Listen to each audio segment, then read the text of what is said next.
This is pretty much a bushwalking simulator, or a walk 'em up. Come on! Go faster! This is still how I feel watching it now.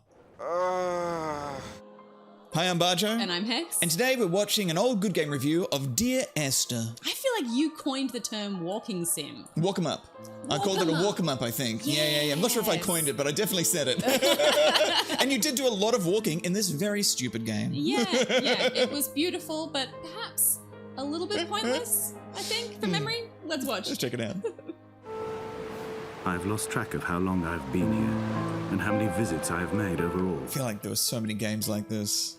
I can't watch this review without thinking of your Battlefield I parody know. of this when you were doing... I think we do it at the end, I think. Was it Dear Battlefield? Yeah.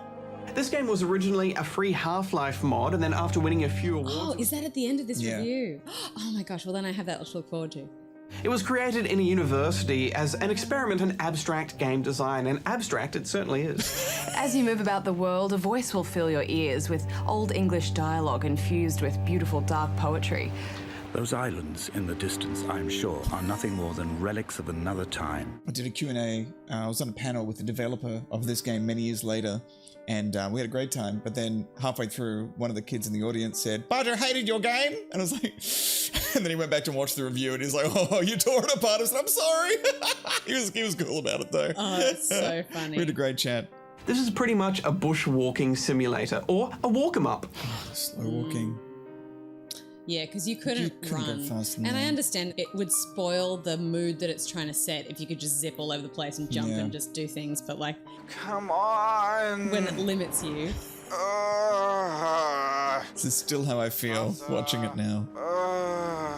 It was really slow. It was slow, yeah. I mean, I know this isn't being touted as a game, but rather an experience. But, you know, already a few minutes in, I just wanted to run or jump or just click on something, but all there is to do is walk. It's a boring experience. It's like when you can't jump in a video game. It's like, Yeah. well, we don't want you to be just jumping. It's out of character for you to just jump up and down. And it's like, yeah, but then I'm not playing this character. Then I'm not am I? gaming. Mario set the standard for all video games. Yeah. And when you get lost, sometimes you can hit dead ends, and that makes for some really painful, really slow backtracking. Just run! Just run! I fell off a ledge, that's right. If I want to walk around slowly in a game and look at things around me with some dreamy words underneath, I can do it myself in Battlefield. The parallel vapors of my twin nostril explosion hit the paper, and we melded into a single being, joined by more than mucus and parchment, but rather the untold fortunes of a world crying out for the answers to a riddle that no one dared ask. The utterance of the tale was telling of a twist in fate and a fold in my leg pants that I thought I'd ironed out weeks prior.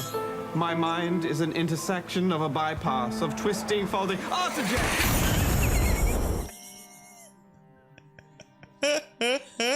That's one of the best things you've ever done on the show. Inspired. 10 out of 10. Amazing. It was more fun than the game doing that. But other than that, it didn't feel like a game to me, but... I get it, I don't like it. That's how I felt about Yeah, it. I get it. Some might. I don't like it. I think it's dumb. It's like a tech demo, Yeah. really, wasn't it?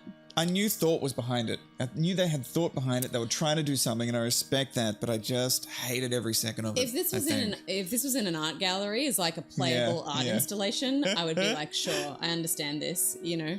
I remember a lot of critics just went nuts on it though, raving about it, you know, and Well, I guess it was unlike a lot of anything we'd seen before, like people challenging the idea of what a game is, and it was very poetic and it looked beautiful. I'm not saying we shouldn't have games like this. We absolutely should. I just think we should do it better. What do you think of the Poor Dev. where I didn't get the value? I think it was too much for what I got out of it. You know, for an hour of gameplay, if you can even call it that. Especially when there are other games for the same price that you can get hours of, you know, fun out it was a of. bit expensive, I think, too, actually. Yeah, okay, yeah. Like just a little, maybe.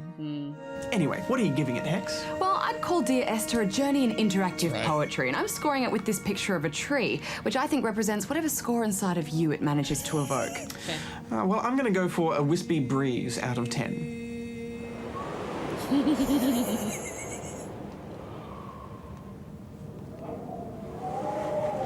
Out of 10. I remember, I think that broke the website a little bit because they built it to need a score. Yeah. And so when they couldn't put a score in it, I think I remember the website. Funny. Web devs calling us. I think, oh, we need to do something. That's so good. If you'd like to watch more Bajo and Hex looking at our younger selves, You can find them all over on the ABC Gamer YouTube channel. watch how much we've aged.